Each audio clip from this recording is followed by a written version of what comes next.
ओम शांति।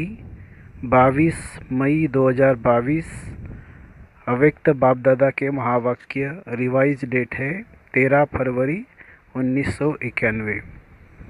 विश्व परिवर्तन में तीव्रता लाने का साधन एकाग्रता की शक्ति एवं एकाग्र स्थिति। विश्व परिवर्तन में तीव्रता लाने का साधन एकाग्रता की शक्ति एवं एकाग्र स्थिति। आज दूरदेशी बाप अपने दूरदेशी और देशी बच्चों को मिलन मुबारक देने आए हैं।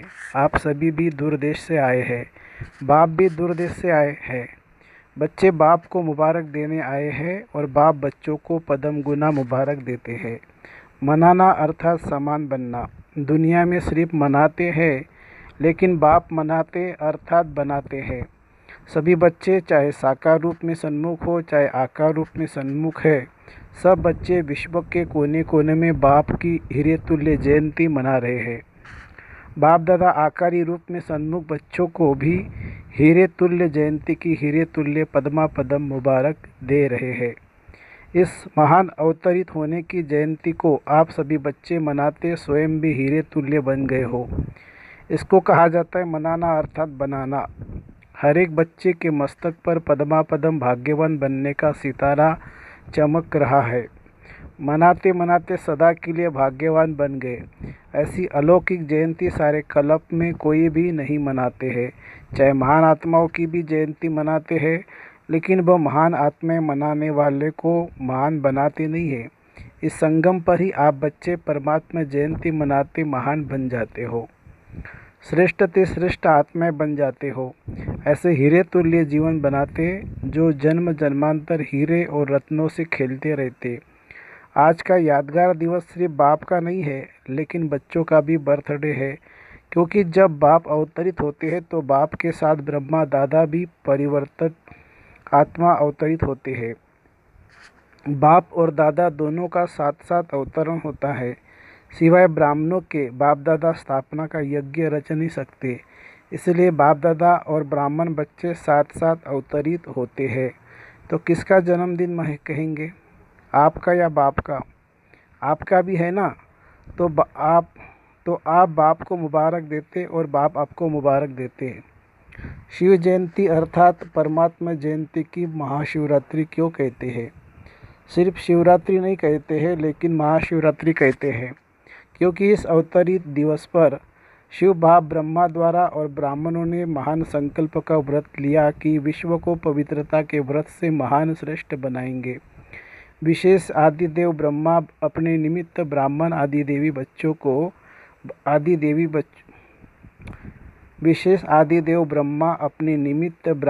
आदि बच्चों के साथ इस महान व्रत लेने के निमित्त बने। तो महान बनाने के व्रत लेने का दिव्य दिवस है, इसीलिए महाशिवरात्रि कहा जाता है। और आप ब्राह्मण बच्चों ने यह महान व्रत लिया, इसके यादगार स्वरूप में आज तक भी भक्त लोग व्रत रखते हैं। यह महान जयंती प्रतिज्ञा लेने की जयंती है। एक तरफ प्रत्यक्ष होने की जयंती है, दूसरी तरफ प्रतिज्ञा लेने की जयंती है। आदि समय में आप सभी जो निमित्त बने, आदि देव के साथ आदि रतन निकले, उन्हों की प्रतिज्ञा का प्रत्यक्ष फल आप सभी प्रत्यक्ष हुए। देखो कहाँ कहाँ कोने में चले गए, कितने कोने में चले गए, लेकिन बाप ने मिट्टी में छिपे हुए अपने हीरे तुल्य बच्चों को ढूंढ लिया ना। अभी तो विश्व के कोने कोने में आप होलीएस्ट और हाईएस्ट हीरे चमक रहे हो। तो यह परमात्मा जयंती के व्रत और प्रतिज्ञा का फल है। आप सभी अब भी चारों ओर शिव बाप के झंडे के आगे प्रतिज्ञा लेते हो। तो यह आदि रस्म की विधि अब तक आप भी करते रहते हो। ये परमात्मा जयंती, जिसको शिवरात्रि भी कहते हैं, रात्रि अर्थात अंधकार। अंधकार में जो व्यक्ति व वस्तु जैसी होती है वैसे दिखाई नहीं देती है, होते हुए भी दिखाई नहीं देती। जब बाप अवतरित होते हैं तो आप भी जो आप है, जो है जैसे है ना, अपने आप को देख सकते थे। न बाप को देख जान सकते थे। मैं आत्मा हूँ यह होते हुए भी ज्ञान व अनुभव के नेत्र द्वारा देख नहीं सकते। नेत्र होते हुए भी अंधकार में थे। नेत्र यथार्थ कार्य नहीं करते थे, स्पष्ट दिखाई नहीं देता, तो आप भी अंधकार में थे ना, अपने को ही नहीं देख सकते थे, इसीलिए बाप पहले इस अंधकार को मिटाते हैं। तो शिवरात्रि अर्थात अंधकार को मिटाए यथार्थ का प्रकाश प्रज्वलित होना, इसलिए शिवरात्रि कहकर मनाते हैं। भक्ति मार्ग की विधियाँ भी आपकी यथार्थ विधिया का यादगार है। एक तरफ भक्तों की विधि और दूसरे तरफ बच्चों की संपूर्ण विधि, दोनों ही देख बाप हर्षित होते हैं। आप लोग भी हर्षित होते हो ना कि हमारे भक्त फॉलो करने में कितने होशियार है, लास्ट जन्म तक भी अपनी भक्ति की विधियाँ निभाते आते हैं। यह सब है बाप और आप बिंदु रूप की कमाल। शिव बाबा के साथ शालिग्राम भी साथ साथ पूजे जाते हैं।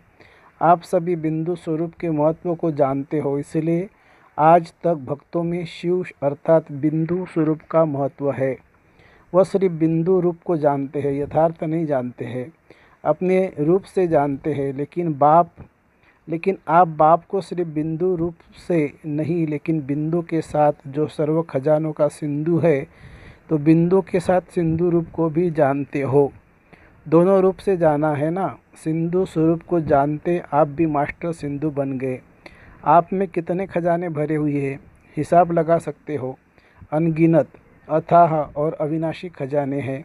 सभी मास्टर सिंधु बने हो ना, कि अब बनना है। तपस्या वर्ष में क्या करेंगे? तपस्या अर्थात जो भी संकल्प करेंगे वह दृढ़ता से, तपस्या अर्थात एकाग्रता और दृढ़ता। योगी जीवन में तो अभी भी हो, आप सब योगी जीवन वाले हो ना, कि 8 घंटा 6 घंटा या कुछ घंटे योग लगाने वाले हो। योगी जीवन तो है ही, फिर खास तपस्या वर्ष क्यों रखा है?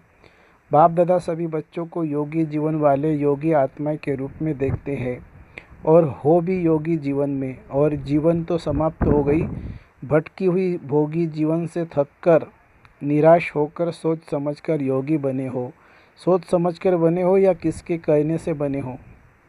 अनुभव करके बने हो या सिर्फ अनुभव सुनकर बन गए हो? अनुभवी बन करके योगी बने हो या सिर्फ सुना और देखा तो अच्छा लग गया? सिर्फ देख करके सौदा किया है या सुनकर सौदा किया है? कहा किसके धोखे में तो नहीं आए हो? अच्छी तरह से देख लिया है? अभी भी देख लो, कोई जादू तो नहीं लग गया है? तीनों आंखें खोलकर सौदा किया है? क्योंकि बुद्धि भी आँख है। यह तो आंखें और बुद्धि की आँख तीनों खोलकर सौदा किया है। सभी पक्के हैं। सभी बच्चे मीठी मीठी रूरियान करते हैं, कहते हैं बाबा है तो आपके ही, और कहा तो जाएंगे ही नहीं। और ज्ञानी योगी जीवन भी बहुत अच्छी लगती है, लेकिन थोड़ा थोड़ा किसी न किसी बात में सहन करना पड़ता है। उस समय मन और बुद्धि हलचल में आ जाती है। यह कब तक होगा, कैसे होगा? बीच बीच में जो हलचल होती है, चाहे अपने से, चाहे सेवा से, चाहे साथियों से, यह हलचल निरंतर में अंतर ले आती है, तो सहन शक्ति की परसेंटेज थोड़ी कम हो जाती है पक्के, लेकिन पक्के को भी कभी कभी यह बातें हिला देती है। तो सर्व तपस्या वर्ष अर्थात सर्व गुणों में, सर्व शक्तियों में, सर्व संबंधों में, सर्व स्वभाव संस्कार में 100% पास होना। अभी पास हो, लेकिन फुल पास नहीं। एक है पास, दूसरा है फुल पास और तीसरा है पास विद ऑनर। तो तपस्या वर्ष में अगर पास विद ऑनर थोड़े बने तो फुल पास तो सब बन सकते हैं। और फुल पास होने के लिए सबसे सहज साधन है, जो भी कोई पेपर आते हैं, और इस तपस्या वर्ष में भी पेपर आएंगे, ऐसे नहीं कि नहीं आएंगे, लेकिन पेपर समझकर पास करो। बात को बात नहीं समझो, पेपर समझो। पेपर के क्वेश्चन के विस्तार में नहीं जाते, यह क्यों आया, कैसे आया, किसने किया। पास होने का सोचकर पेपर को पार करते हो, तो पेपर समझकर पास करो। यह क्या हो गया, ऐसा होता है क्या? या अपनी कमजोरी में भी यह नहीं सोचो कि यह तो होता ही है। अपने लिए सोचते हो, यह तो होता ही है, इतना तो होगा ही, और दूसरे के लिए सोचते हो यह क्यों किया, क्या किया। इन सब बातों का पेपर समझकर फुल पास होने का लक्ष्य रख करके पास करो। पास होना है, पास करना है और बाप के पास रहना है। तो फुल पास हो जाएंगे। समझा? अभी मेजॉरिटी रिजल्ट में देखा जाता है कई बातों में तो अच्छी तरह से पास हो गए, सिर्फ अपने पुराने स्वभाव और संस्कार जो कभी कभी नए जीवन में इमर्ज हो जाते हैं, अपने व दूसरों के स्वभाव संस्कार भी टक्कर खाते हैं। अपना कमज़ोर संस्कार दूसरे के संस्कार से टक्कर खाता है। यह कमजोरी अभी विशेष लक्ष्य को पहुंचने में विघ्न डालती है। फुल पास के बजाय पास मार्क दिला देती है। न अपने स्वभाव संस्कार को संकल्प व कर्म में लाओ, न दूसरों के स्वभाव व संस्कार से टक्कर खाओ। दोनों में सहन शक्ति और समाने की शक्ति की आवश्यकता है।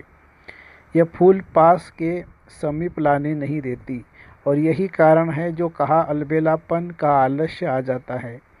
तपस्या वर्ष में मन बुद्धि को एकाग्र करना अर्थात एक ही संकल्प में रहना है कि मुझे फुल पास होना ही है। अगर मन बुद्धि जरा भी विचलित हो तो दृढ़ता से फिर उसको एकाग्र करो। करना ही है, होना ही है। ये सब जो भी कमजोरियां हैं उनको तपस्या की योग अग्नि में भस्म करो। योग अग्नि प्रज्वलित हो गई। लगन की अग्नि में अभी भी रहते हो, लेकिन कभी कभी अग्नि थोड़ी से परसेंटेज में कम हो जाती है। बुझती नहीं है, कम हो जाती है। तेज आग में जो भी चीज़ डालो या तो परिवर्तन या भस्म होंगे। परिवर्तन और भस्म करने में दोनों में तेज आग चाहिए। योग अग्नि है, लगन की अग्नि भी जगी हुई है, लेकिन सदा ही तेज रहे, कभी तेज कभी कम नहीं। जैसे यह स्थूल अग्नि में भी अगर कोई चीज़ अच्छी बनाने चाहते हो और टाइम पर बनाना चाहते हो तो अग्नि को उसी रूप में रखेंगे जो चीज़ समय पर और अच्छी रीति तैयार हो जाए। अगर बीच में आग बुझ जाए तो समय पर चीज़ तैयार हो सकेगी? भल तैयार होंगी परंतु समय पर नहीं। तो आपकी योग अग्नि भी बीच बीच में ढीली हो जाती है तो संपन्न बनेंगे, लेकिन लास्ट में बनेंगे। लास्ट में संपन्न बनने वाले को फास्ट और फर्स्ट राज्य का अधिकार नहीं मिल सकता। आप सभी का लक्ष्य फर्स्ट जन्म में राज्य भाग्य करने का है या दूसरे तीसरे जन्म में आएंगे? पहले जन्म में आना है ना। तपस्या वर्ष अर्थात फास्ट पुरुषार्थ कर फर्स्ट जन्म में फर्स्ट नंबर आत्माओं के साथ राज्य में आना। घर में साथ चलना है ना। फिर राज्य में भी ब्रह्मा बाप के साथ आना है। तो समझा तपस्या वर्ष क्यों रखा है। एकाग्रता की शक्ति को बढ़ाओ। अभी भी न चाहते भी व्यर्थ चल जाता है। व्यर्थ का तरफ कोई कोई समय शुद्ध श्रेष्ठ संकल्प से भारी हो जाता है। तपस्या अर्थात व्यर्थ संकल्प की समाप्ति, क्योंकि यह समाप्ति ही संपूर्णता को लाएगी। समाप्ति के बिना संपूर्णता नहीं आएगी। तो आज के दिन से तपस्या वर्ष आरंभ कर रहे हो। उमंग उत्साह के लिए बाप दादा मुबारक देते हैं। चारों ही सब्जेक्ट में फुल पास होने की मार्क्स लेनी है। ऐसे नहीं समझना कि मेरी 3 सब्जेक्ट तो ठीक है, सिर्फ एक में कमी है, फुल पास हो जाएगी। नहीं, फिर भी पास की लिस्ट में आएंगे। फुल पास अर्थात चारों सब्जेक्ट में फुल मार्क्स हो। सदा हर आत्मा के प्रति कल्याण की भावना, चाहे वह आपकी स्थिति को हिलाने को भी कोशिश करे, लेकिन अकल्याण करने वाले के ऊपर भी कल्याण की भावना, कल्याण की दृष्टि, कल्याण की वृत्ति, कल्याणमय कृति, इसको कहा जाता है कल्याणकारी आत्मा। शिव का अर्थ भी कल्याणकारी है ना। तो शिव जयंती अर्थात कल्याणकारी भावना, कल्याण करने वाले के ऊपर कल्याण करना। यह तो अज्ञानी भी करते हैं। अच्छे के साथ अच्छा चलना यह तो सभी जानते हैं, लेकिन अकल्याण वृत्ति वाले को अपने कल्याण की वृत्ति से परिवर्तन करो या क्षमा करो।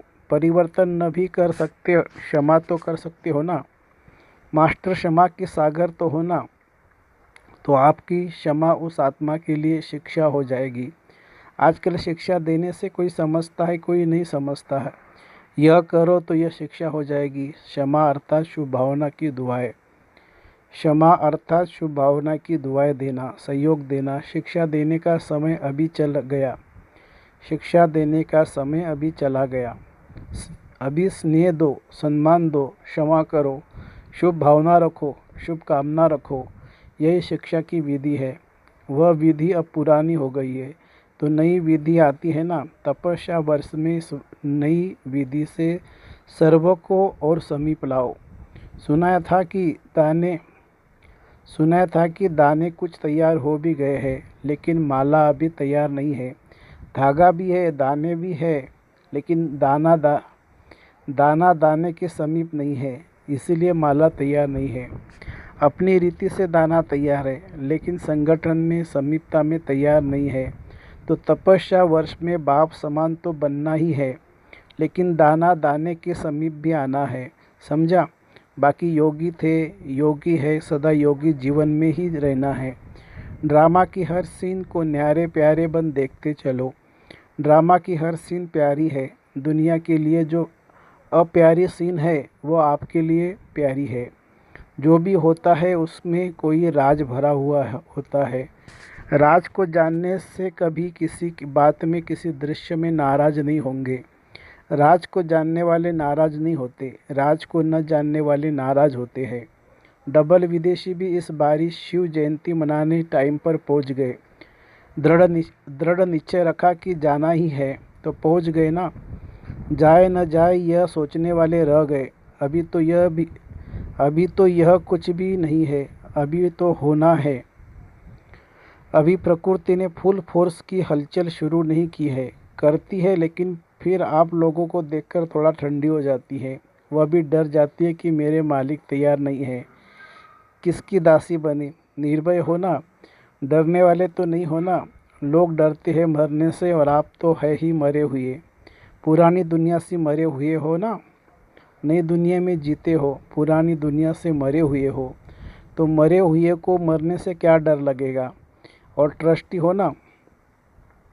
अगर कोई भी मेरापन होगा तो माया बिल्ली म्याऊ म्याऊ करेगी, मैं आऊँ मैं आऊँ। आप तो हो ही ट्रस्टी। शरीर भी मेरा नहीं। लोगों को मरने का फिक्र होता है, या चीज़ों का या परिवार की फिक्र होता है। आप तो हो ही ट्रस्टी। न्यारे हो ना कि थोड़ा थोड़ा लगाव है। बॉडी कॉन्शियस है तो थोड़ा थोड़ा लगाव है। इसलिए तपस्या अर्थात ज्वाला स्वरूप निर्भय। अच्छा, दोनों मुरब्बी दादियों सुन रही है, देख रही है। कुछ नवीनता देखनी चाहिए ना। बाप दादा ने पहले भी सुनाया कि एक है वाणी की सेवा, दूसरी है फरिश्ता मूर्त और शरीर, दूसरा है फरिश्ता मूर्त और शक्तिशाली स्नेहमयी दृष्टि की सेवा। कुछ समय इन्हों को यह सेवा का पाठ मिला हुआ है। आदि से वाणी और कर्म की सेवा तो करती ही रही है। इस विधि की सेवा का यह भी ड्रामा में है। अंत में यही सेवा रह जाएगी।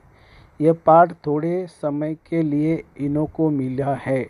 फिर भी मुरब्बी बच्चे हैं ना, इन्हों के हिसाब किताब चुक्त होदी में भी सेवा है। निमित्त हिसाब किताब है, लेकिन राज सेवा का है। बेहद के खेल में यह भी एक वंडरफुल खेल है। दोनों का पाठ भी नवीनता है। यह जल्दी जल्दी हिसाब किताब चुक्त कर संपन्नता और संपूर्णता के समीप जा रही है। अकेले नहीं जाएंगे। यह कोई नहीं सोचो। हर एक को चुक्त तो करना ही है, लेकिन कोई सिर्फ चुक्त करता है, कोई चुक्त करते भी सेवा करते हैं। सारे विजयी बन गए हो ना। सबकी दुआओं की दवा भी सूली से काटा कर देती है। हिसाब किताब के प्रभाव में नहीं आई। दोनों ठीक हो गए।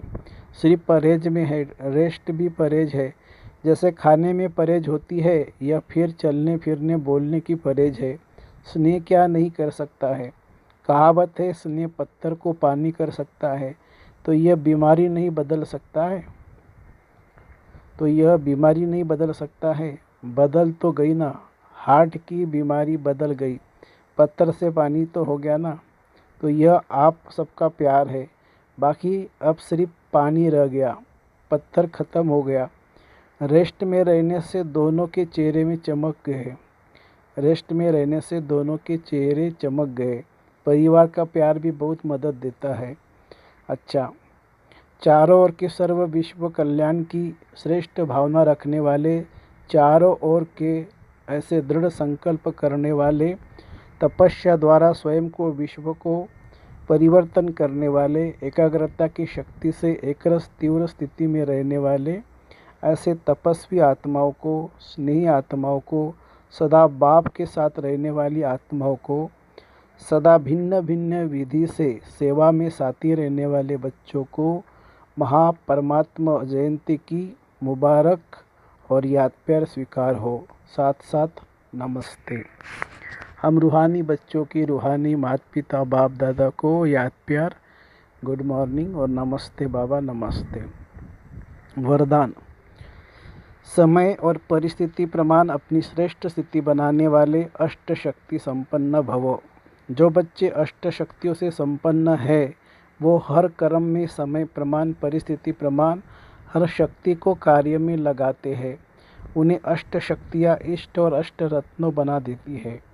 ऐसे अष्ट शक्ति संपन्न आत्माएं जैसा समय, जैसी परिस्थिति वैसी स्थिति सहज बना लेती है।